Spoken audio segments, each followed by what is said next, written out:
கன்னடர் என்ற இன பிரச்சனையில் தமிழர் உரிமைகளை மறுப்பதில் ஒருமித்து ஒன்றாக நிற்கிறார். நமக்கு எவன் அநீதி இழைக்கிறானோ அவன் பக்கம்தான் இந்திய அரசு, காங்கிரஸ் அரசு சரி, பாஜக அரசு இருக்கு. நிரந்தர உண்மை இது. இன்றைக்கு தடுக்க முடியாமல் 20,000 கனஅடி வருகிறது, அப்படியே பயிரெறிஞ்சு கிடப்போம். அதுக்காகத்தான் இன்னொரு அணை கட்டுறோம். தமிழர்களுக்கு தண்ணீர் போகிறதா? என்னடா கொடுமை இது, சகிக்க முடியவில்லை என்று நெஞ்சம் கொதித்து கிடக்கிறார்கள். சித்தராமையாவும் பொம்மையும். தமிழருடைய உரிமை, தமிழர் வேளாண்மைக்கான உரிமை, தமிழர்கள் தாய் காவேரி, அந்த காவேரி தாயை பாதுகாப்பதற்கான போராட்டம் என்ற இந்த போராட்டத்திற்கு பாருங்கள். சொகுசு பேருந்துகளும் தரப்புகளும் தமிழ்நாட்டைச் சேர்ந்தது, குறிப்பாக KPN நிறுவனத்தைச் சேர்ந்தது, எரித்து சாம்பலாக்கினார் போகிறது. தமிழ் இன துரோக அரசியல் இங்கே இருக்கிறது. காவிரி நீரை பெற்றுத்தராத தமிழ்நாடு அரசை கண்டித்து போராட்டம், மேகேதாட்டை தடுத்து நிறுத்த போராட்டம்.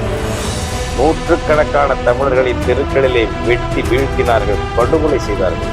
அவர்கள் ஏதோ கொடுப்பது போல 8,000 கனஅடி தரணும், 20,000 கனஅடி வந்துட்டு இருக்கு.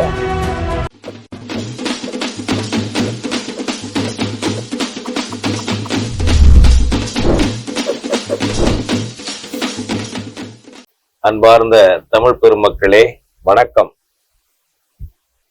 காவிரி குறித்து தான் உங்களோடு உரையாட இருக்கிறேன். ஒரு போராட்டத்துக்கு அழைக்க இருக்கிறேன். கடந்த ஆண்டு காவிரியில் கர்நாடகம் தமிழ்நாட்டுக்குரிய தண்ணீரை திறந்துவிட மறுத்ததால் அக்டோபர் மாதமே மேட்டூர் அணை மூடப்பட்டு முற்றிலுமாக சம்பா பாதிக்கப்பட்டது. சம்பா மட்டுமல்ல, காலடி பாதிக்கப்பட்டது. குறுவைக்கும் சரியாக தண்ணீர் விடாதனால் பல லட்சம் ஏக்கர் குறுவை பாதிக்கப்பட்டது. இப்படிப்பட்ட பாதிப்புகள் அடுத்தடுத்து நமக்கு வருகின்றன. ஆனால் நாம் காவிரி உரிமையை தக்க வைக்க, மீட்க உரியவாறு ஜனநாயக போராட்டங்களை நடத்துவதில்லை, எழுச்சி கொள்வதில்லை. ஏன்? நம்முடைய அரசியல் கட்சிகள் நம்முடைய உணர்வுகளை மழுங்கச் செய்துவிட்டன. உண்மைகளை புரிந்து கொள்ளாமல் குழப்பிவிட்டார்கள். காவிரி ஆற்று நீர் பிரச்சனை கர்நாடகத்துக்கும் தமிழ்நாட்டுக்கும் இடையே இருப்பது அடிப்படையில் தண்ணீர் பிரச்சனை தான். ஆனால் அதை இனப்பிரச்சனையாக கன்னடர்கள் கையாளுகிறார்கள். அவர்களுடைய அரசியல் கட்சிகள் அதை இனப்பிரச்சனையாக பார்க்கிறார்கள். இந்த ஆண்டின் தொடக்கத்தில் நடந்த ஒரு அனைத்து கட்சி கூட்டம், அதை ஒட்டி கர்நாடக முதல்வர் சித்தராமையா செய்தியாளர் சந்திப்பில் பேசுகிறார். செய்தியாளர்கள் கேட்கிறார்கள், காவேரி குறித்து தான் அந்த அனைத்து கட்சி கூட்டம், ஒருமித்து முடிவெடுப்பீர்களா என்று செய்தியாளர்கள் கேட்கிறார்கள். சித்தராமையா சொல்கிறார், இதில் என்ன சந்தேகம்? இனம், மொழி, மாநிலம், இந்த மூன்றிலும் கர்நாடகத்தில் கருத்து வேறுபாடு கட்சிகளுக்கிடையே வராது. நாங்கள் எப்பொழுதும் ஒரே முடிவில் தான் இருப்போம். இப்பொழுதும் அப்படித்தான் காவேரி பிரச்சனையில் எடுத்திருக்கிறோம். காவேரி பிரச்சனை இந்த இனம், மொழி, மாநிலம் என்பது எதில் வருகிறது? இனத்தில் வருகிறது. அது வெளியிலே மாநிலம் என்று சொல்லிக் கொள்வார்கள். அவர் காங்கிரஸ் கட்சிக்காரர், இந்திய தேசியவாதி. பாஜக காங்கிரஸை விட நான் தேசபக்தியில் தீவிரமானவன் என்று காட்டிக்கொள்ளக்கூடிய கட்சி. இவர்கள் எல்லாருமே கன்னடர் என்ற இன பிரச்சனையில் தமிழர் உரிமைகளை மறுப்பதில் ஒருமித்து ஒன்றாக நிற்கிறார்கள். நம்முடைய கட்சிகள் தான்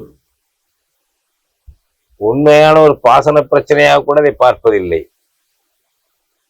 இது என்ன நமக்கு தொந்தரவு வந்து கொண்டிருக்கிறதே, இது எப்படி கடந்து செல்வது என்றுதான் நம்முடைய ஆளுங்கட்சி, ஆண்ட கட்சி, எதிர்கட்சிகள் பலவும் நினைக்கின்றன. இது ஒரு அரசியல் பிரச்சாரத்துக்காக நான் பேசவில்லை, துயரத்திலிருந்து பேசுகிறேன்.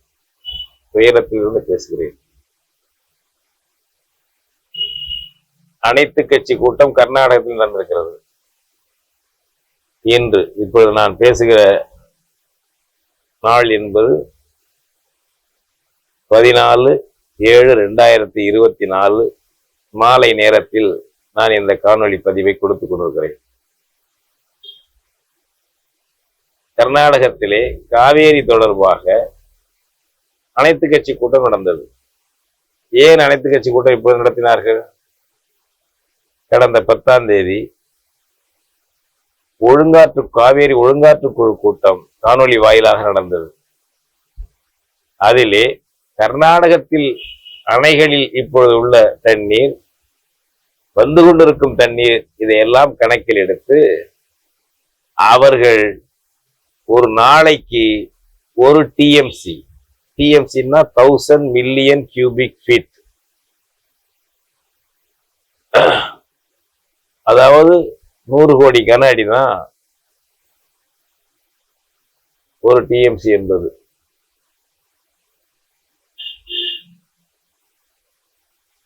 ஒரு நாளைக்கு ஒரு டிஎம்சி தண்ணி தர வேண்டும். அது எப்பொழுது அது ஒரு டிஎம்சி கணக்கு எப்படி வரும்? ஒரு நொடிக்கு 11,500 கன அடி தண்ணீர் திறந்து விட வேண்டும். 24 மணி நேரம் திறந்து விட்டால் அது ஒரு டிஎம்சி என கணக்கு வைத்திருக்கிறார்கள். அதையும் ஒழுங்காற்றுக்குழு சொன்னது. 11ஆம் தேதியிலிருந்து ஜூலை 31ஆம் தேதி வரை ஒரு நாளைக்கு ஒரு டிஎம்சி தமிழ்நாட்டுக்கு தண்ணீர் திறக்க வேண்டும் கர்நாடகம். ஒரு நொடிக்கு 11,500 கன அடி திறந்து விட வேண்டும். ஒழுங்காற்றுக்குழு உத்தரவிட்ட அன்றே இதை செயல்படுத்த முடியாது என்று அந்த மாநில துணை முதலமைச்சர் சொன்னார், DK சிவகுமார். அவர்தான் நீராற்றல் துறைக்கு அங்கே அமைச்சர். அடுத்து மறுநாள் இதை செயல்படுத்த முடியாது என்று அந்த மாநிலத்தினுடைய முதலமைச்சர் சித்தராமையா சொன்னார். காங்கிரஸ் அரசு அங்கே நடக்கிறது, காங்கிரஸ்காரர்கள் எல்லாம். இயற்கை இவர்களை காட்டி கொடுத்து விட்டது. தண்ணீர் பெரும் மழை பெய்து, பருவமழை பெய்து, கூடுதலாக தண்ணீர் ஏராளமாக கர்நாடக அணைகளுக்கு வந்து கொண்டிருக்கிறது. இவர்கள் இப்படி சொல்லும் பொழுதெல்லாம் இங்க கிட்டத்தட்ட 3/4 பாகம் நிரம்பி விட்டது. அந்த KR சாகர், கபினி நிரம்பி வழியக்கூடிய நிலையிலே இருந்தது. ஹேமாவதி, ஹேரங்கியும் அப்படித்தான் 3/4 பாகம் நிரம்பி விட்டது. மற்ற சில அணைகளும் அப்படித்தான். ஆனால் எங்களுக்கு தண்ணீர் இல்லை, நாங்கள் ஒழுங்காற்றுக்குழு முடிவை செயல்படுத்த மாட்டோம், முடியாது என்று வெளிப்படையாக அறிவித்தார்கள். என்ன ஆனது? இன்னும் என்ன கட்சி நேற்றிலிருந்து இன்னையிலிருந்து என்ன நடக்குது? 20,000 கன அடி வந்து கொண்டிருக்கிறது இப்பொழுது கர்நாடகத்திலிருந்து தமிழ்நாட்டுக்கு. எப்படி வருகிறது? அணைகள் நிரம்பி விட்டன, தேக்க முடியாது, உடைந்து விடும் அணைகள். எனவே அந்த வெள்ள நீர் தமிழ்நாட்டுக்கு வந்து கொண்டிருக்கிறது. இந்த சூழ்நிலையில் இன்று கூடிய அனைத்து கட்சி கூட்டம், கர்நாடகத்தில் கூடிய அனைத்து கட்சி கூட்டம், சித்தராமையா தலைமையிலே கூடிய கூட்டம், ஒரு டிஎம்சி எங்களால் தர முடியாது, அதற்கு தண்ணீர் இல்லை. 11,500 கன அடி எங்களால் திறக்க முடியாது, 8,000 கன அடி திறந்து விடுகிறோம் என்று முடிவு செய்திருக்கிறார்களாம். ஒழுங்காற்றுக்குழு முடிவு தவறானது என்று காவிரி மேலாண்மை ஆணையத்துக்கு மேல்முறையீடு செய்ய போகிறோம் என்றும் தீர்மானம் போட்டிருக்கிறார்கள். ஒழுங்காற்றுக்குழு சொன்னாலும் காவேரி மேலாண்மை ஆணையம் ஒரு உத்தரவு போட்டாலும் செயல்படுத்துவதில்லை. இவர்கள் எப்பொழுதும் செயல்படுத்துவதில்லை. இப்போது இயற்கையாக மிகை தண்ணீர் வெள்ளம் வந்து கொண்டிருக்கிறது, 20,000 கன அடி வருகிறது. இந்த நேரத்தில் கூட சரி, நாங்கள் ஒழுங்காற்று குழு சொன்ன 1 டிஎம்சி தண்ணீரை அன்றாடம் 11,500 கன அடி என்ற கணக்கிலே திறந்து விடுகிறோம் 31ஆம் தேதி வரை என்று சொல்லலாம் அல்லவா? எப்படி சொல்ல முடியும்? அவர் காங்கிரஸ்காரர், அடுத்து அவரோட கூடிய அனைத்து கட்சிக்காரர் பாஜக காரர், முன்னாள் முதல்வர், இவர்களெல்லாம் கூடியிருப்பார்கள். அப்புறம் குமாரசாமி, அவர் ஒரு முன்னாள் முதல்வர், தேவகவுடா கட்சி, இவர்களெல்லாம் இனவாத கட்சியினர், மறந்து விடாதீர்கள். தமிழ்நாட்டு கட்சிகள் பேர் சொல்ல விரும்பவில்லை. இதுல அவர்களை போல் தமிழ் இனப்பற்றோடு எந்த கட்சிங்க இருக்கிறது? எண்ணி பாருங்க. 10ஆம் தேதி ஒழுங்காற்று குழு, 11ஆம் தேதியிலிருந்து அவங்க செயல்படுத்த வேண்டும். முடியாது என்று அறிவித்து விட்டார் துணை முதல்வர் டி.கே. சிவகுமார். அங்க அடுத்த நாள் முதலமைச்சர் சொல்லிவிட்டார். இதற்கு ஒரு எதிர்வினை இல்லைங்க. நம்ம தமிழ்நாட்டு முதலமைச்சர் மு.க. ஸ்டாலின், இது தவறு, உச்சநீதிமன்ற தீர்ப்பின்படி அமைக்கப்பட்ட குழு, ஒழுங்காற்று குழு, அதை முடிவை செயல்படுத்தணும். கர்நாடக அணைகளிலே தண்ணீர் இருக்கிறது, 80 விழுக்காடு தண்ணீர் இருக்கு, கபினி நிரம்பி வழிய போகிறது என்று உடனடியே சொல்லியிருக்க வேண்டும் அல்லவா? இன்று வரை வாய் திறக்கவில்லை மு.க. ஸ்டாலின். நீராற்றல் துறை அமைச்சர் துரைமுருகன் வாய் திறக்கவில்லை. இன்றைக்கு 11ஆம் தேதியிலிருந்து அவர்கள் பேசிக் கொண்டிருக்கிறார்கள். 11ஆம் தேதியிலிருந்து பேசிக் கொண்டிருக்கிறார்கள் கர்நாடகத்திலே.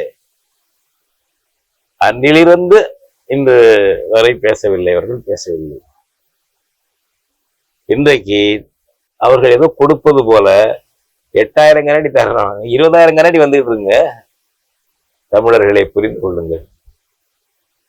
கர்நாடகத்திலே பாரத மாதா பஜனை பாடிக்கொண்டிருக்கக்கூடிய கட்சிகள், பாரத் மாதா கி ஜே, இந்திய தேசியம் என்று பேசக்கூடிய கட்சிகள், தமிழ்நாட்டை சகோதர மாநிலமாக, தமிழர்களை சகோதர இனமாக கருதவில்லை, பகைவர்களாக கருதுகிறார்கள்.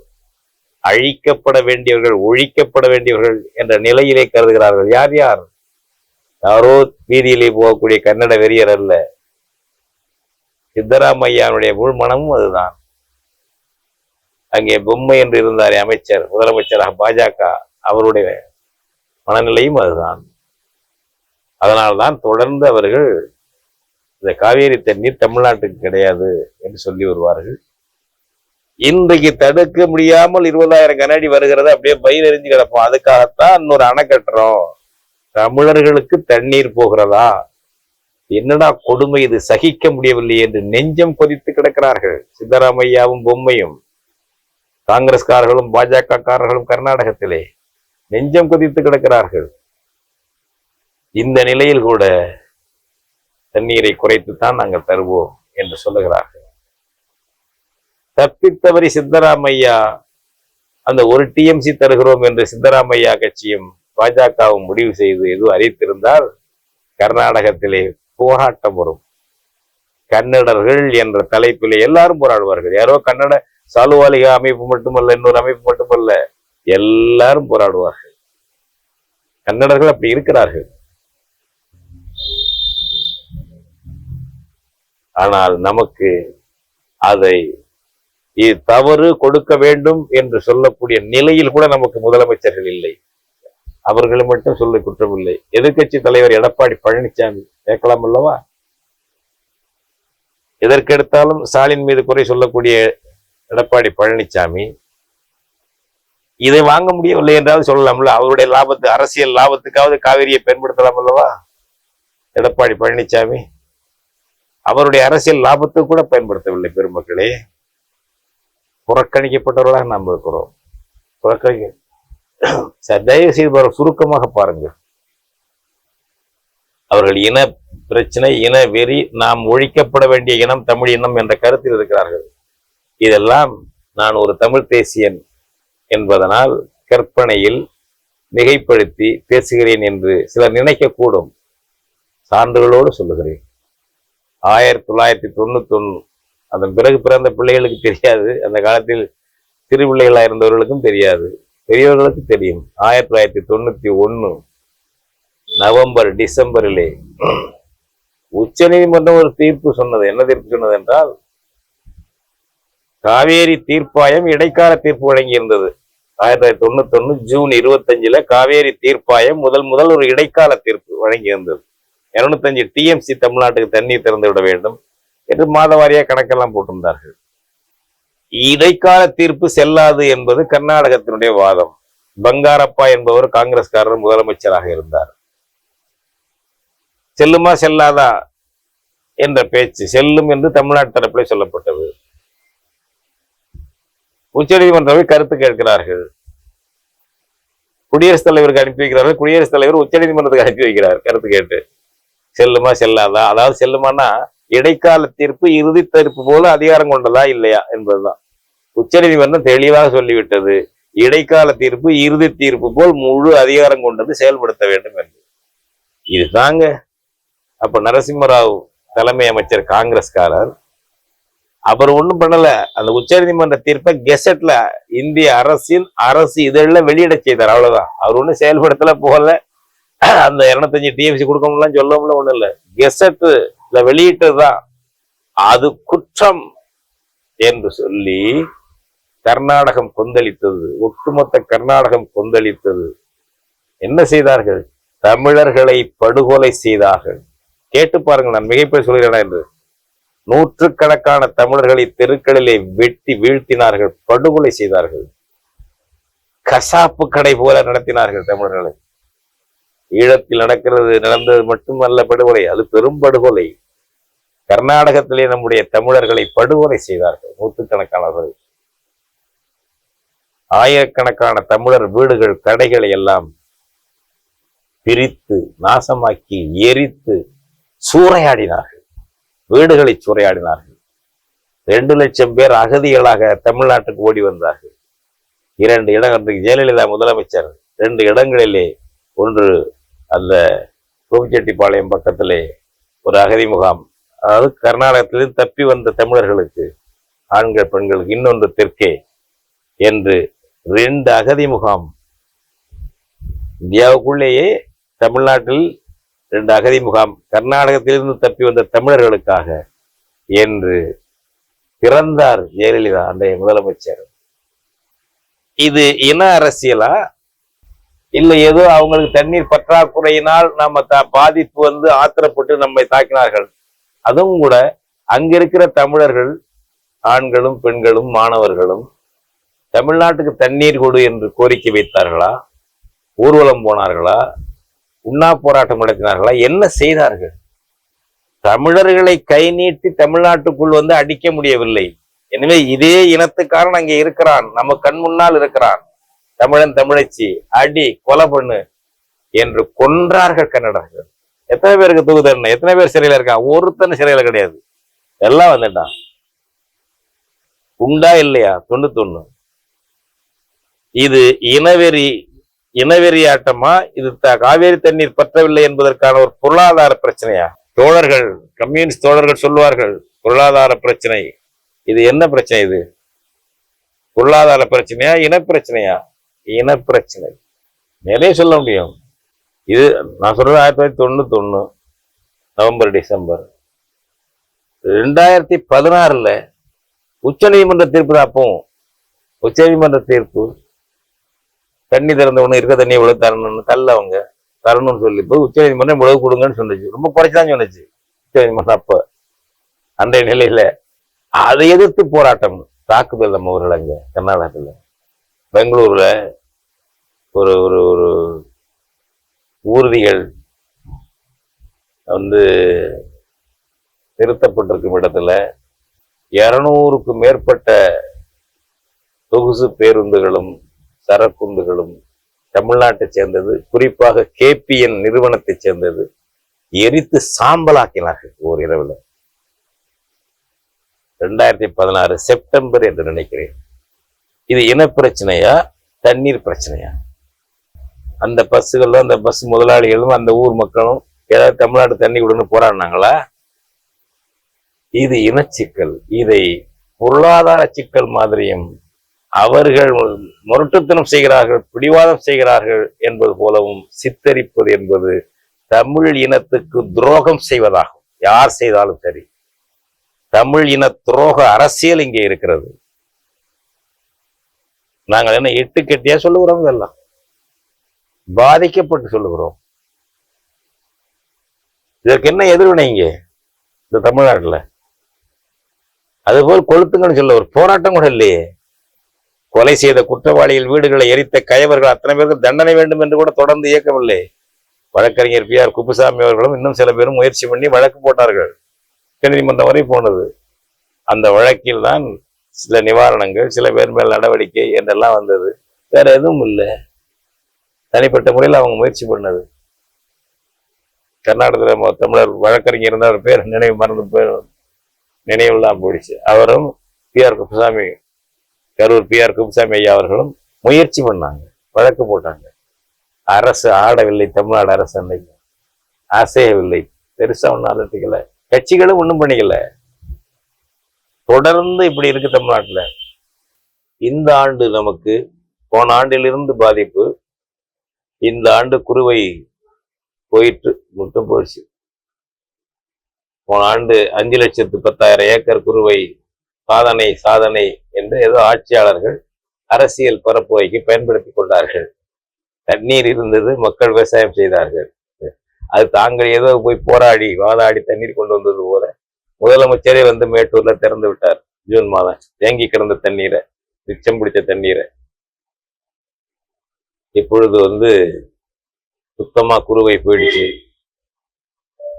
சம்பாவுக்கு தண்ணீர் கிடைக்குமா என்று தெரியவில்லை. எவ்வளவு நாளைக்கு வரும்னு தெரியல. ஏன்னா மிகை வெள்ளம் வர்றது தானே. இப்ப பருவமழை மிகை வெள்ளம் தொடர்ந்தா நமக்கு தண்ணி வரலாம்.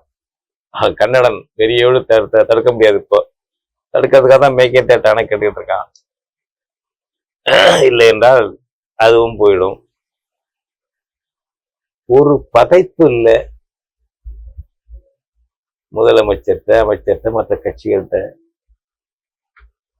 இந்த ஒரு அறிக்கை கூட கொடுக்கல, யாரும் கொடுக்க மாட்டேங்கிறாங்க. இதுக்கெல்லாம் என்ன காரணம் பாருங்க. பாதிக்கப்பட்ட விவசாயிகள் உரியவாறு நம்ம கிளர்ந்து எழவில்லை. பெரும் எண்ணிக்கையில் இருக்கிறோம், அடர்த்தியா விவசாய தொழிலாளி இருக்கிறோம். கிராமங்கள் இன்னும் அழிஞ்சு போயிடல. இதை அழிக்கணுங்கிறதா அவங்க நோக்கம். ஆனால் நம்ம கிளர்ந்து எழல, நம்ம சீற்றம் கொள்ளல, நம்ம அரசுகளை கோரி கூட நம்ம போராடவில்லை. கன்னடனுடைய அராஜகத்தை கண்டிச்சு இந்திய அரசு அந்த அநீதிக்கு துணை போவதை கண்டிச்சு. காங்கிரஸ் அரசா இருந்தாலும் சரி, பாஜக அரசா இருந்தாலும் சரி, இன பிரச்சனை என்று வந்துவிட்டால், காவேரி பிரச்சனை என்று வந்துவிட்டால், நமக்கு எவன் எதிரியோ பகைவனோ, நமக்கு எவன் அநீதி இழைக்கிறானோ அவன் பக்கம்தான் இந்திய அரசு, காங்கிரஸ் அரசு சரி, பாஜக அரசும் இருக்கும். நிரந்தர உண்மை இது. நான் பல சம்பவங்கள் எடுத்து தொகுத்து ஏற்கனவே நான் சொல்லியிருக்கேன். புரியுதா? அப்படி இருக்கு. நம்ம ஏன் விழிப்புணர்வு அடையல? கிராமங்களுக்கு போய் பாருங்க. இன்னைக்கு கூட போயிட்டு வந்தோம். திருவையாறு பக்கம், வெள்ளாம்பரம்பூர், உமையோல ஆற்காடு, பல ஊர்கள் நிலத்தடி நீர், நல்ல நிலத்தடி நீர் உள்ள ஊர். அந்த ஊரெல்லாம் இப்பவும் தண்ணி இருக்கு, உப்பாகி விட்டது, குடிக்க முடியாது. அதை ஆற்று தண்ணீரை, வாய்க்கால் தண்ணீரை குடித்த மக்கள் அவ்வளவு தூய்மையா இருக்கும். நான் பார்க்க நடந்த உண்மைகள் இதெல்லாம். பெரியவங்களை கேட்டு பாருங்க. இங்க வாய்க்கால் தண்ணீரை குடிப்பார்கள், ஆற்று தண்ணீரை குடிப்பார்கள், அவ்வளவு தூய்மை, அவ்வளவு நஞ்சா போயிடுச்சு. தண்ணீர் வர்றதில்லை.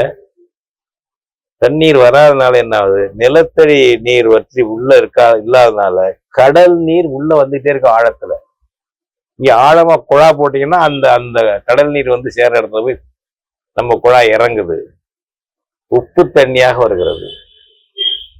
திருத்துறைப்பூண்டி, மன்னார்குடி வரைக்கும் உப்பு தண்ணீர் என்று பேசிக் கொண்டிருந்தோம். திருவையாறு வரைக்கும் வந்து விட்டது. என்ன நம்ம இந்த 2-3 ஆண்டுக்கு இதே மாதிரி போய் தண்ணி வராம வச்சுன்னு முடிஞ்சு போச்சு கதை. அதுதான் இன்றைக்கு ஆட்சியாளர்களுக்கும் சில பொருளாதாரவாதிகளுக்கும் சிறப்பு. நம்ம கிராமங்களை அழிக்கணும், அதெல்லாம் தொழிற்சாலையா வந்துடணும், வெளிநாட்டு முதலாளி, வடநாட்டு முதலாளி அவன் வந்தோம்னா இந்திக்காரன் தொழிலாளியா வரணும், வளர்ந்ததாக சொல்லிட்டு இருக்கணும் என்று அவங்களுடைய நினைப்பாங்க. இவங்க சீட்டையும் கிழிச்சிடும். போலீஸ் வர்றவன அந்த அரசியல்வாதி இருக்கலாம், இவர்கள் எல்லாம் எம்எல்ஏ மந்திரியெல்லாம் தேர்ந்தெடுக்க மாட்டான், அவன் பாஜகவை தான் தேர்ந்தெடுத்து போயிடுவான். இதுதான் இவங்களுக்கு. இவ்வளவு உப்பு வந்துருச்சு, இவ்வளவு அனுபவிக்கிற நம்ம விவசாயி என்ன கலந்து எழுதும், நம்ம என்ன போராடுறோம்? தன்னையே சோதித்துக் கொள்ள வேண்டும். நம்ம எல்லாம் இப்ப நமக்கு குரல் கொடுக்கறனாக்க குரல் கூட நம்ம அதை கண்டிக்கிறது இல்ல. கட்சி தலைவர்கள் வெவ்வேறு காரணங்கள், வெவ்வேறு வெற்றி விழாக்கள் நடத்திட்டு இருப்பாங்க. இங்க நமக்கு சோகத்துல இருக்கோம், சோக நிகழ்ச்சியில இருப்போம், அதுக்கு கருத்து சொல்ல மாட்டாங்க, வந்து பார்க்கவும் மாட்டாங்க. ஏன் கட்சி எங்க சென்னையில மட்டும்தான் கட்சி தலைமை இருக்கா? அங்கங்க இல்லையா? இருக்கு. நம்ம விவசாயிகள்ட்ட இருந்து கட்சி தலைவர்கள் போய் போகலையா இல்லையா? எம்எல்ஏ இல்லையா? மாவட்ட செயலாளர் இல்லையா? ஒன்றிய செயலாளர் இல்லையா? நம்ம விழிப்புணர்ச்சி இல்லை. அவங்களும் வெவ்வேறு காரியத்தை பார்த்துட்டு இருக்காங்க. அவங்களுக்கு வசூல் வேலை, மற்ற வேலைகள், அவங்க விளம்பர வேலைகள், அதுக்கான காரியத்தை பார்த்துட்டு இருக்காங்க. நமக்கு உணர்வு, நம்ம உணர்வு சும்மா ஒப்பாரிக்கிற மாதிரி நமக்குள்ள சொல்லிட்டு இருக்கோம். வீதியில வந்து போராட்டம் நடத்தல, அங்கங்க எழும்பி அவங்கவுங்க போராடுங்க, அறப்போராட்டம் நடந்துங்க. எந்த நாசங்களையும் நம்ம செய்ய சொல்ல, அறப்போராட்டம் சொல்லிய கொந்தளித்து எழுங்கள். கன்னடம் இனவெறியோடு இருக்கான், சட்டத்தை செயல்படுத்த மாட்டேங்கிறான். இந்திய அரசை என்ன பண்ற? தமிழ்நாடு அரசை என்ன பண்ற? எங்களை பலியிடுறியா? இந்திய அரசே, தமிழ்நாடு அரசே, தமிழ்நாட்டு அரசியல்வாதிகளே, எங்களை பலியிடுறீர்களா என்று கேட்டு வரணும். வேற வழி இதை தூண்டிவிட நினைக்காது. வேற வழி என்ன இருக்கு? இப்ப பட்டு துன்பப்பட்டு இதெல்லாம் பார்த்து பார்த்து பேசுறத ஞாபகம் வச்சுக்கோங்க. நம்ம கிட்ட அந்த விழிப்புணர்ச்சியும் வீதிக்கு வரக்கூடிய துணிச்சலும் போர்க்குணமும் இல்லாதனால நம்ம நாட்டு தலைவர்கள், நம்ம தமிழ்நாட்டு தலைவர்கள் எல்லாம் நம்ம ஏமாற்றி கொண்டு, நம்ம முதுகுல சவாரி செய்து கொண்டு, நமக்கு அவங்க சில இலவசங்கள் கொடுக்கறது, அதை பண்றது, இதை பண்றது, சோத்தை போட்டேன், அதை போட்டேன், இதை போட்டேன்னு சொல்றது தெரியாது. நம்ம என்ன ஆச்சு கதை? நெற்களஞ்சியம் என்னாச்சு? நாட்டுக்கு உணவளிக்கக்கூடிய நெற்களஞ்சியம் என்னாச்சு? எத்தனை நாளைக்கு நீடிக்கும்னு தெரியாது. பம்பு செட்டு மட்டும் எத்தனை நாளைக்கு தண்ணியில வந்துடும்? பம்பு செட்டு தண்ணி 4 ஆண்டு 5 ஆண்டு தொடர்ந்து காவேரி நீர் வரவில்லை என்றால் பம்பு செட்டு தண்ணி ஏது? நினைத்து பாருங்கள். கன்னடன் இனவெறியோடு இருக்கான், வச்சுக்கிட்டு அநீதி செய்யறவன், அதர்மம் செய்யறவன், இன வெறியோடு இருந்து நம்மளுக்கு வந்து எதிராக நம்ம மக்களை கொன்னவன், அவமானப்படுத்தினவன், அவன் வீதிக்கு வர்றான். அவனுக்கு பயப்படுறான் அந்த ஒரு கட்சிகள்லாம், அந்த அனைத்து இந்திய கட்சிகள்லாம் அவங்களுக்கு பயப்படுறான். அவனோட கூட்டணி சேர்றான், அந்த இனவெறியனோட இருக்கான் அந்த கட்சிகள்லாம், காங்கிரஸா பாஜக இருந்தாலும். நமக்கு நம்ம உரிமையை கூட கேட்கறது இல்ல, நீதியை கேட்கறது இல்ல, வீதிக்கு வர்றது இல்ல, முனைகிட்டு நம்மளே போயிடுறோம், நம்மளே புலம்பிக்கிட்டு போயிடுறோம். நம்மளால என்ன செய்ய முடியும் என்று தோல்வி மனப்பான்மையோடு இருக்கோம். அது தூக்கி எறிங்க, அந்த தோல்வி மனப்பான்மையை தூக்கி எறியுங்க. தோல்வி மனப்பான்மை இருக்கக்கூடாது. நமக்கு ஒரு ஆண்டுக்கு இங்க பாருங்க, 1974 வரைக்கும் ஒரு ஆண்டுக்கு 361 டிஎம்சி தண்ணி வந்ததுங்க. ஞாபகம் வச்சுங்க, ஒரு ஆண்டுக்கு 361 டிஎம்சி வந்தது. அது காவேரி தீர்ப்பாயம் வந்து இடைக்கால தீர்ப்புல 205ன்னா, இறுதி தீர்ப்புல 192ன்னா, அதை மாத்தி உச்ச நீதிமன்றம் 177ன்னா, எதுவுமே இல்லைன்ட்டான். வீதிக்கு வந்து போராடணும், நம்ம பாதுகாக்கணும், நம்ம கிராமங்களை பாதுகாக்கணும், நம்ம முன்னோர் பெருமையை பாதுகாக்கணும், நம்ம பண்பாட்டை பாதுகாக்கணும், நம்ம வேளாண்மையை பாதுகாக்கணும். நாம வீரர்கள், கோழைகள் அல்ல, அஞ்சி ஒளிவர்கள் அல்ல, அறப்போராட்டத்துக்கு துணிந்த வீரர்கள். வீதிக்கு வருவோம் என்ற உணர்வை பெறணும். உள்ள ஆணும் பெண்ணும் எல்லாரும் இந்த உணர்வை பெறணும். காவேரி உரிமை மீட்பு குழு பல்வேறு போராட்டங்கள் நடத்திருக்கிறது. பல நேரம் இல்ல சொல்றதுக்கு அடுக்குவதற்கு. இதோ போராட்டம் செவ்வாய்க்கிழமை 16/7/2024 செவ்வாய்க்கிழமை காலை 10 மணிக்கு. என்ன போராட்டம்? காவிரி நீரை பெற்றுத்தராத தமிழ்நாடு அரசை கண்டித்து போராட்டம். மேக்கே தாட்டை தடுத்து நிறுத்த போராட்டம். புதிய அணை கட்டி இந்த வெள்ள நீரையும் தடுப்பதற்கு சதி செய்கிறான் அல்லவா? இதையெல்லாம் கண்டித்து தமிழ்நாடு அரசை கண்டிக்கிறோம். தமிழ்நாட்டு அரசியல்வாதிகளும் இதில் தலையிடுங்கள், மக்களை அழையுங்கள், போராடுங்கள் என்ற கோரிக்கைகளை வைத்து செவ்வாய்க்கிழமை 16/7/2024 செவ்வாய்க்கிழமை காலை 10 மணிக்கு தஞ்சை நகரத்திலே சாந்தபிள்ளை கேட்டு என்று பழைய கேட்டு ஒன்று சொல்லப்படுவது அதெல்லாம் மேம்பாலம் ஆகிவிட்டது. அங்கே காவேரி கோட்டத்தினுடைய கண்காணிப்பு பொறியாளர் அலுவலகம் இருக்கிறது. கண்காணிப்பு பொறியாளர் அலுவலகம் காவேரி கோட்டம். அந்த கண்காணிப்பு பொறியாளர் அலுவலகத்தை முற்றுகையிடும் போராட்டம் நடக்கிறது. அறப்போராட்டமாக நடக்கும். எந்த வன்முறையும் இடம்பெறாது. நம்முடைய முழக்கங்களை எழுப்ப வேண்டும். இது நாம் தஞ்சையிலே எழுப்பும் அந்த முழக்கம் செஞ்சார்ச்சு கோட்டைக்கும் கேட்க வேண்டும், டெல்லி செங்கோட்டைக்கும் கேட்க வேண்டும், கர்நாடக இனவெறியர்களுக்கும் கேட்க வேண்டும். நமக்கு நீதி வர வேண்டும். எனவே இது ஒரு வெகு மக்கள் எழுச்சிக்கான போராட்டம். மற்றவர்களும் போராட வேண்டும். இந்த புரிதலோடு போராட வேண்டும். நாங்களும் போராடணும் என்று கணக்கு காட்டுகின்ற வகையிலே தயவு செய்து யாரும் போராடாதீர்கள். அப்படி கர்நாடகத்தில் யாரும் செய்ய மாட்டேங்கிறான். இன வெறியோடு இருக்கான். இன உரிமைக்கான போராட்டம் என்று செய்யுங்கள். தமிழருடைய உரிமை, தமிழர் வேளாண்மைக்கான உரிமை, தமிழர்கள் தாய் காவேரி, அந்த காவேரி தாயை பாதுகாப்பதற்கான போராட்டம் என்ற இந்த போராட்டத்திற்கு வாருங்கள். இந்த ஜூன் மாதம் போன ஆண்டு தர வேண்டிய பாக்கி கிட்டத்தட்ட 100 TMC வரல. அதெல்லாம் கேட்டு வர போறதில்ல. ஜூன் மாதம் நமக்கு 9.29 TMC தண்ணீர் வந்திருக்கணும். அது வரல. அது வரணும். இப்பொழுது வரணும், சேர்த்து கொடுக்கணும். இந்த ஜூலைக்கு 34 TMC தண்ணீர் தரணும். தண்ணீர் அவன் அணைகளை எல்லாம் நிரம்பிருச்சு. 34 TMC வாங்கி ஆகணும். இதை வாங்குவதற்கு தமிழ்நாடு அரசு முன்னுக்கு உறுதி கொடுக்கணும். அவங்க அனைத்து கட்சி கூட்டம் கூட்டுறாங்க. MK ஸ்டாலின் கூட்டம் அனைத்து கட்சி கூட்டம் நடந்தான்னா எல்லாரையும் கூட்டி முடிவெடுத்து ஒரு போராட்டம் நடத்தினா என்ன? அறிவித்தால் என்ன? மோடிக்கு ஒழுங்காற்றுக்குழு சொல்லதை செயல்படுத்தவில்லை, நடவடிக்கை எடுங்க மோடி என்று கேட்டால் என்ன? எதுவுமே பேசாம இருந்து நாங்க உச்சநீதிமன்றத்தில் போய் பார்த்துட்டோம்னா உச்சநீதிமன்றம் என்ன எடுக்குது? உடனே எடுக்குது. உச்சநீதிமன்றம் பாடம் கத்துக்கிடுச்சு. நம்ம எல்லாம் ஏதாவது சொல்லி அந்த சொன்ன பாருங்க 91ல இனக்கலவரமா அவங்க மாத்தி 100கணக்கான பேரை படுகொலை பண்ணி பல்லாயிரக்கணக்கான நம்ம வீடுகள் கடைகளை தீக்கிரையாக்குனாங்கன்னு. அதுல இருந்து உச்சநீதிமன்றம் என்ன ஆயிடுச்சு? நம்ம ஏதாவது ஒரு தீர்ப்பு பண்ணி அது இனப்பிரச்சனை ஆயிர போதுன்ட்டு கிடப்புல போட்டுறாங்க உச்சநீதிமன்றம். பெரும்பாலும் ரொம்ப காலதாமதம் பண்றாங்க. அங்க போய் என்ன பண்ண போறீங்க? நீங்க போறதுல அங்க போங்க, பீரியன்னு போராடுங்க, மக்கள் திரட்டி போராடுங்க. இந்திய அரசு தலையிடணும். உச்சநீதிமன்ற தீர்ப்புல தான் சொல்றாங்க. காவேரி தீர்ப்பாயத்தினுடைய மேலாண்மை ஆணையமோ ஒழுங்காற்று குழுவோ ஒரு முடிவை சொல்லி செயல்படுத்தவில்லை என்றால் ஒரு மாநிலம்னா யாரு? இங்க கர்நாடகம் தான். நமக்கு என்ன இருக்கு? கர்நாடகம் செயல்படுத்தவில்லை என்றால் உடனடியா இந்திய அரசிடம் புகார் செய்து அதை செயல்படுத்த வைக்க வேண்டும். இந்திய அரசு நடவடிக்கை எடுக்க வேண்டும் என்று சொல்லுகிறது உச்சநீதிமன்ற தீர்ப்பு. நடுவர் மன்றத்துக்கு தலைவரா இருக்கிற நபர் இருக்கார்ல, ஹல்தர், 1ஆம் நம்பர் துரோகி. அந்த பதவிக்கு துரோகம் செய்யற ஆளு, ஓரபட்சமான ஆளு, பாரபட்சமான ஆளு, தமிழர்களுக்கு எதிரான நபர். பல ஆண்டுகளாக நாங்க காவேரி உரிமை மீட்பு குழு சொல்லிக்கிட்டே வர்றோம். அந்த நபர் கல்லணைக்கு வரும்போது கருப்பு கொடி காட்டியது காவேரி உரிமை மீட்பு குழு. அந்த நபர் கன்னடத்துக்கு சார்பா இருப்பாரு. இந்திய அரசுக்கு நெருக்கடி கொடுங்க, இல்ல மக்களை தட்டி போராடுங்க. அவர்கள் போராடவில்லை என்றால் அவர்கள் போராடக்கூடிய நிலைமைக்கு நாம் தள்ளவில்லை என்று நம்முடைய உழவர் பெருமக்களும் மண்ணின் மக்களும் அனைத்து மக்களும் எண்ணி 16ஆம் தேதி வாருங்கள். தஞ்சை தந்தைபிள்ளை கேட்ட அருகே கண்காணிப்பு பொறியாளர் அலுவலகம் வாருங்கள். முழக்கமிடுவோம், முற்றுகை போராட்டம் நடத்துவோம், அங்கே சந்திப்போம். வாருங்கள். புதிய அத்தியாயத்தை நாம் உரிமை மீட்பிலே எழுத வேண்டும், எழுதுவோம் என்று உங்களை அழைக்கிறேன். நன்றி, வணக்கம். இவ்வாறான பல செய்திகளை, பல சிக்கல்களுக்கு விடை கிடைக்கக்கூடிய செய்திகளை தமிழர் கண்ணோட்டம் வலையொலியில் வெளிப்படுத்தி வருகிறோம். இது தற்சார்பாக செயல்படுவதற்கு நிதி தேவைப்படுகிறது. இந்த நிதியை நம்முடைய மக்களாகிய நீங்கள் தான், இளையோரும் பெரியோரும் நண்பர்களும் தோழர்களும் சான்றோரும், நீங்கள் உங்களால் இயன்ற அளவு என்ன இயலுமோ அந்த நிதியை வழங்குமாறு அன்போடும் உரிமையோடும் கேட்டுக்கொள்கிறேன். உங்களுக்கு நன்றி உணர்வோடும் பொறுப்புணர்வோடும் தமிழர் கண்ணோட்டம் செயல்படும் என்பதை உறுதி தெரிவித்துக் கொள்கிறேன். நன்றி, வணக்கம்.